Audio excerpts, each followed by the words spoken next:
Welcome, everybody, to Drive Through Sports special college football playoff pregame show. Here, Adam Freeman coming to you from Atlanta, Georgia, and Paul Brees is coming to us from Brentwood, Tennessee.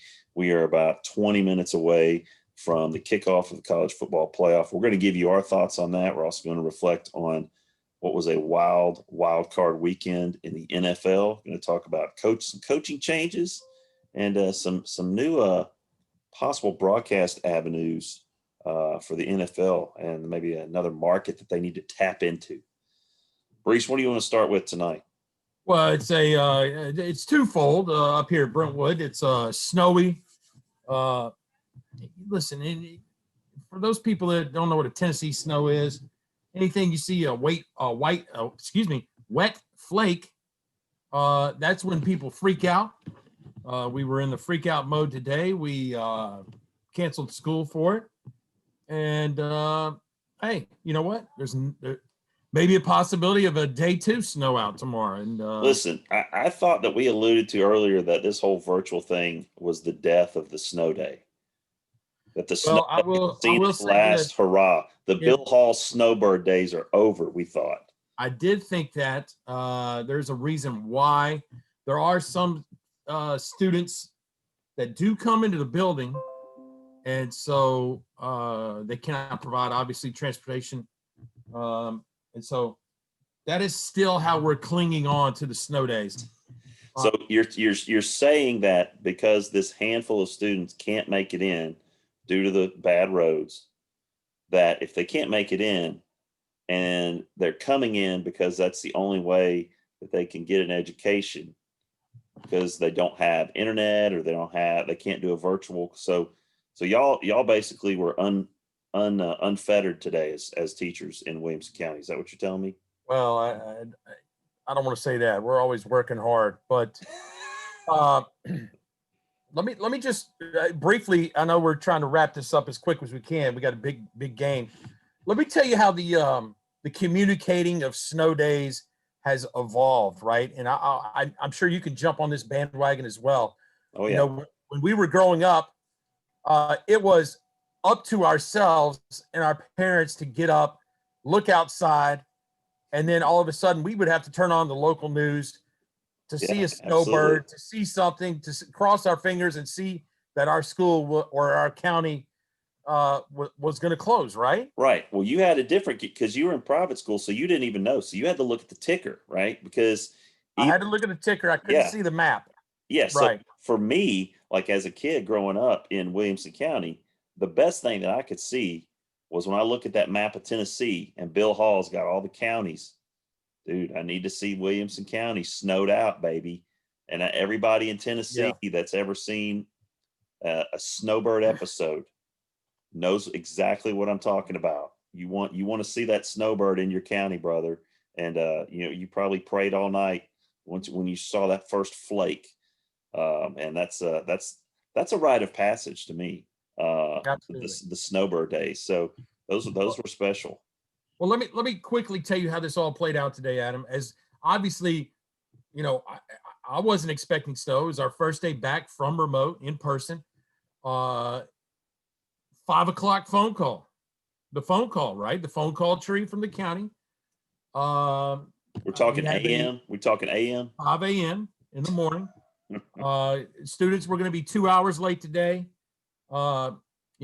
Teachers, please use your discretion, but you do need to report on time. Okay. That's just kind of a given, right? So when you get a phone call at 5 a.m, right, Adam, your heart kind of skips. You know, you got older kids now. You just want to make sure nothing stupid has happened. Everybody's okay. You got some elderly parents that you're worried about, your grandparents. But that 5 a.m. phone call, not what you're expecting when snow is not even forecasted. Oh. All right, we got the 2-hour delay warning. 10 minutes later, you hear your phone. I call it tweeting. It's not a Twitter notification. It's a text message. Right. Now they communicate you via phone, via text message, and now via email. Right. So to give you all this information, It's all coming in waves, right, as they're trying to go through. So we get the 2 hour delay. I decide, okay, I'm getting up now at this time. I don't really go back to sleep, but I get up around 6:15, about an hour later, and to start the process of going to school. Make a quick trip to Chick-fil-A. I get out. There's no snow on the ground. There's nothing going on. They give us the heads up that there's an impending weather front coming in. I go to Chick-fil-A. I'm still thinking, what is going on? I get almost about a mile and a half from school, hit the stop sign, and my phone rings. And it's the school system. Schools have been canceled. I'm like, what is going on? So you're feeling cheated sure. At this point. You're feeling cheated big time. Yeah. I got completely dressed, had a little Chick-fil-A, which was great. Now I got to go home, figure out what's really going on. Apparently some cities down in the south end of the county, Thompson Station, Spring Hill-esque, man, they got bombarded, about 3 inches of snow. And it has not even snowed a flake up in Brentwood. So there's my snow story today. It is now flurrying pretty heavily with wet snow, right? Yeah. But it's the milk and the bread shelves are cleared in Brentwood. Oh, gone. Absolutely. And, same here. You know, that's what happens here too. So I'm thinking snow day tomorrow because we didn't have any snow today in Brentwood and we got some now. Maybe this is legit. I don't know. But, you know, as teachers, when you felt like remote was really going to nix the whole snow day, and you've gotten back to back, right? We had one on Friday as well. Yeah, I mean this had to be refreshing. Absolutely, and to know that not even virtual school can kill the snow day. That's good to know. Not at all. So let's get on with this, man. Yeah, I'm ready. All right, man. Let's start off just shockwaves around the NFL after what was a great weekend of football. And again, let me say this. I don't think we're going back to the original format. It's going to stay 7 teams. It might even go more teams. Yeah. Because the NFL realized what they got in having back-to-back games on both Saturday and Sunday. They, as if they didn't own the playoff time frame anyway. I watched every game Saturday. I watched every game Sunday. And I know I'm not the only one. So in what is normally Black Monday, it's Black Monday. You know, the Monday after the end of the season turned into Black Monday, another Black Monday yesterday or today for Doug Peterson. And we all kind of thought this was coming. You called it, I believe. You know, once we heard that Doug Peterson was going to Florida to meet with the owner of the Eagles, we thought this can't end well for him. I mean, here's a guy who 3 years ago brought him they won the Super Bowl, an improbable Super Bowl win. And now he's gone. And so it's proof of how fleeting a career as an NFL head coach can be. Love you 1 minute, hate you the next. And you got to keep producing. He made some questionable decisions down the line. He had a franchise quarterback that wasn't performing, felt pressure to make a change, and then he makes another change that makes absolutely no sense, taking Jalen Hurts out and putting in Nate Sudfeld. And I think that's what got him fired, Paul. I honestly do. I mean, one change, okay. Yeah. The third string guy, come on. I think, as you mentioned, it's kind of a chain of events that took place. I think his relationship with Carson Wentz has kind of gone to pot. Zach Ertz is not happy. He's kind of your go-to guy. They've done a horrible job of player personnel evaluating. They can't draft right. Listen, Jim Schwartz, the defensive coordinator, it's gotten so bad that he said, you know what? I'm taking a year off from NFL football. I'm done. And so, when that occurs, something is not right in the state of Philadelphia. And as you said it, not even a Super Bowl victory that has eluded them forever can save Doug Peterson once was a hero in that city. Oh yeah. Did not have to buy a meal in any restaurant that he had probably walked into. Oh yeah. Now he's going to have to, pack his bags and see where the next stop is. Yeah. Get the for sale sign out, buddy. You're gone. Hey, listen, I want to drop this to you real quick while we're talking NFL. There's been a little scuttle, right? The Deshaun Watson and the Houston Texans love-hate relationship. There is a slight, and I don't know if you've heard this or not. He wants out. He wants out. Obviously, he wants out. Adam, an ESPN insider shall be named. Deshaun Watson to the Miami Dolphins in exchange for Tua and other player compensation is in the works. Wow. I had actually even heard Jacksonville was going to trade their number 1 pick to Houston. I'd heard that too. You hear all kinds of crazy stuff. And we won't know anything probably until we get a little bit further into this. But yes, I had heard that as well. Tua, along with Miami's first-round pick this year, which I think is the 18th pick, headed to Houston in exchange for Deshaun Watson. I mean, golly, the guy signs a monster contract and then just, what were they, like 4-12? I mean, come on. Yeah, everything just kind of went south, and apparently that locker room is not where you want to be. All right, let's get to the NFL weekend. Brees, give me your of the 6 winners. From 6 to 1, like 6 being, they won, but they didn't play their best, to number 1. How would you rank the performances of the winners? Okay. So I feel like I know what you were about to say. I think you're right. Cleveland Browns win. Yeah, I know. The Cleveland Browns win is number 1. I feel like listen, they were very fortunate. I felt like they were definitely handcuffed in the offensive line and still put it 48. Yeah. I feel like the Ravens definitely proved a point at number 2. I think the Rams at number 3 was a huge coup. Jared Goff saves the day. Kind of a Ryan Fitzpatrick-esque type relief pitcher kind of situation. Didn't need to really do anything major. Just didn't need to lose the game. I think the Buffalo Bills and Josh Allen and did enough to win against what I would say a pretty good Colts team. Okay, really good. They actually should have won that game. Yeah, kind of got a bad draw. I feel the Saints was probably number 5, and then 6. The Buccaneers. The undermanned Washington football team didn't really show me a whole lot.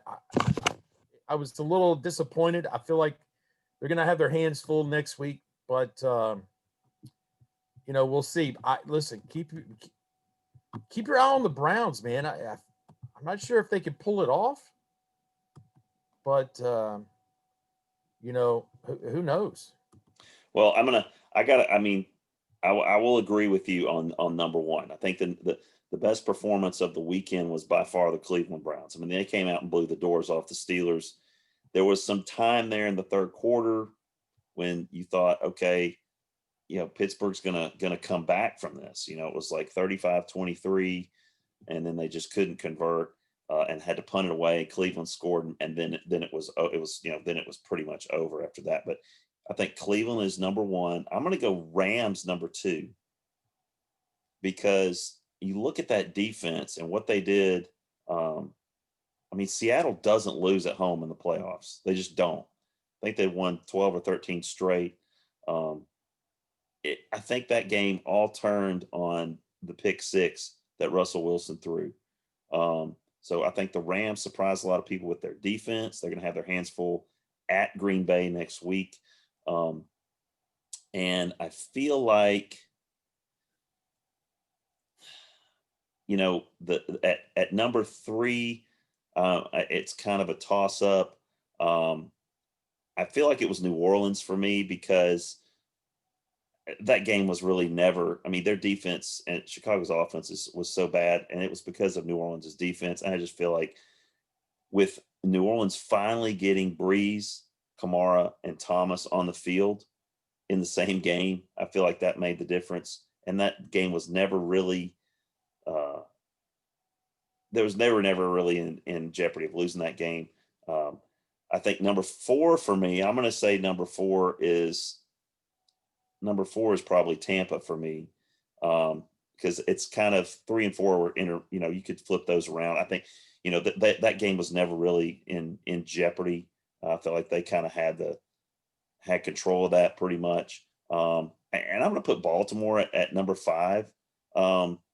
Because I mean, Lamar Jackson played really well.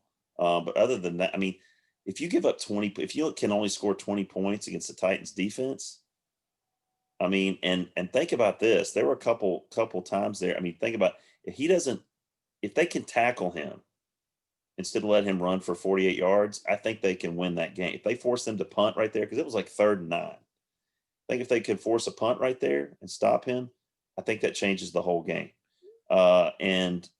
And number 6 for me is the Bills, because I watched that game and holy cow, it's like they just limped to the end.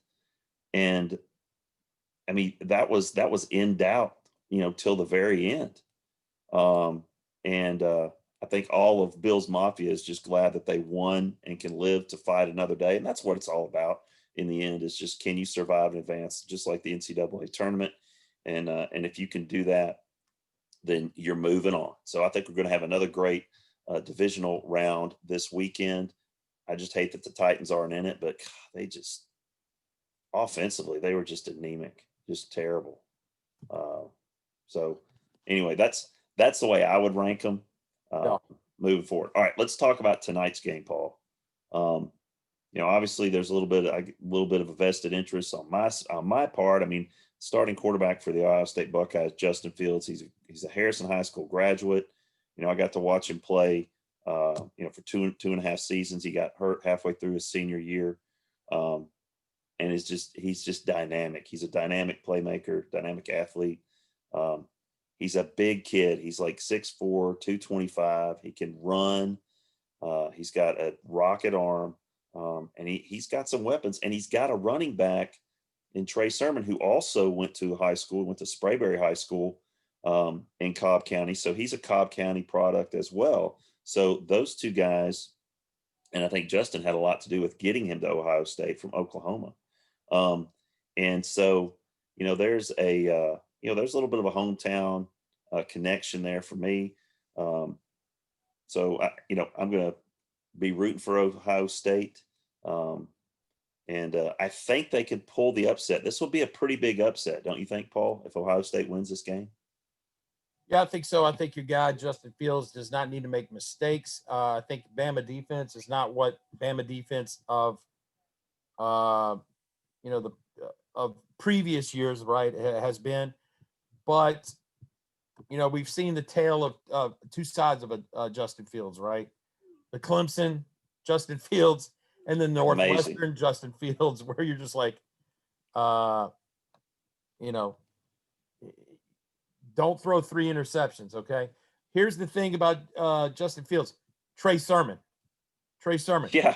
You can hand it off to that guy, and that'll, just control the game, keep everything in front of you, don't force anything, and hand it off if you need to. And take advantage when they get, when they load the box, he can take advantage and he can get outside and he can run and pick up those, key first downs to, extend drives. Another thing that's working against the Buckeyes, though, is they're without their starting kicker.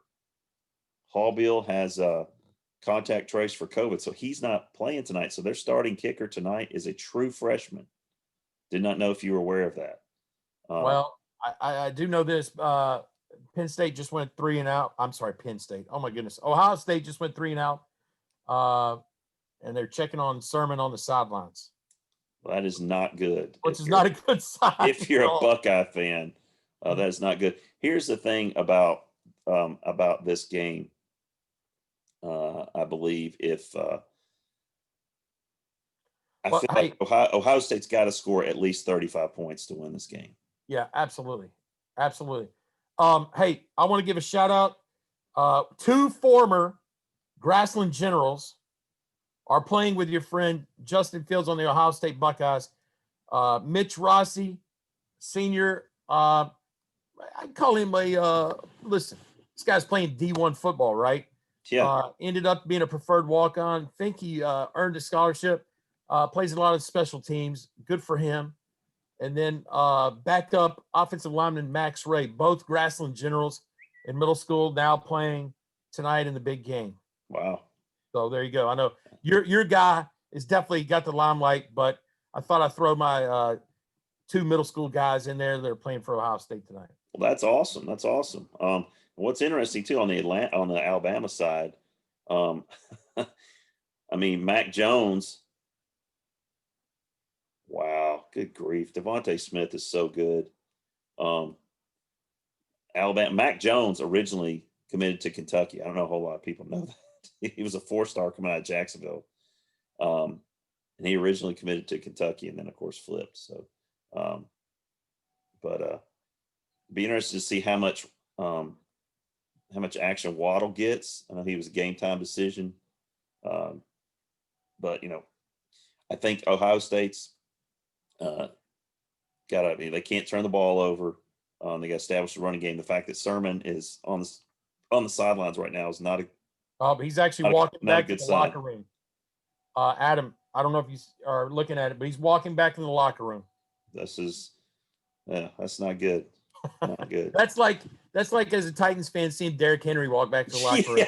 Like, this isn't good at all. What is his? It's his shoulder. Yeah. So, hey, Adam, I think we kind of flip-flopped this whole episode from previous. We started out with the human interest with the snow day. I've got to have a feel-good story. I don't know if you want to jump in on this, but we need to talk about how Nickelodeon got involved with the NFL broadcast yesterday. Listen, I got to tell you this. I saw a tweet from a radio personality here in Nashville. His name's Kevin Ingram. And he told me, he said, listen, my son who never watches football with me, has no interest. I told him Nickelodeon was showing a football game. He sat there the whole time and watched it. I think the NFL is doing the right thing, drawing some of the younger fans in by doing this. I think it's a great concept. My own son, who's just turned 13, he was like, is that SpongeBob out there on the field goal post? So, man, what a great job, great promotion by the NFL. Yeah, I totally agree with that. I mean, that's genius. Whoever came up with that idea is an absolute genius because just like you said, you got, getting his younger kid who, is not really interested. I heard also another local radio guy from Nashville, Clay Travis, talking about the same thing today. His 6-year-old, he doesn't really understand sports, not all that others. His other kids do and love sports and love football. And he's like, wow. He's like, this is he sat there and watched it. You got the explosions in the end zone and the SpongeBob between the goalposts and the slime and everything on the screen. Makes me want to go back and watch it to see what it was like because I didn't even know it was going on. But yeah, I agree with you. It is marketing genius is what it is. I mean, that's why the NFL during the season, I mean, what they own Sunday afternoon, they own Sunday and Thursday pretty much. So, you really see why, because they're experts at marketing and that's brilliant. It's brilliant. Be interested to see if they go and they do that, some more of that to next season. It'd just be interesting to see. Yeah. And we got to give a shout out to Sean Payton, the coach of the New Orleans Saints, for taking the slime bath after the game, right? The green slime that Nickelodeon is so famous for. Oh yeah. Good for him. Everybody young at heart. You got to love it. And as we're saying young at heart, the Bama is just cruising down the field like it's not a problem. Holy cow. There's your boy. Uh-oh. Waddle coming up a little gimpy on that deal. He's all right. He's all right. I don't know, man. Well, he's coming out. He's all good. It's all good. I don't know, man. I don't know what he did. All he was doing was running. All right. Well, that it, Adam? That was good. That's it, man. I think we need everybody just to sit back and enjoy this national championship game 2021. Started off right with some good football. Maybe the local boy can bring home the Natty, and if he does, maybe he'll agree to an interview next year. Maybe a pre-draft interview. There you go. Might see him on Hawaii Nation Sports Broadcasting weekly show with a pre-draft interview. That'd be pretty cool. But well, ladies and gentlemen, you can listen to this episode at halftime. For Paul Brees, Adam Freeman, you've been listening to Drive Through Sports with Adam and Paul.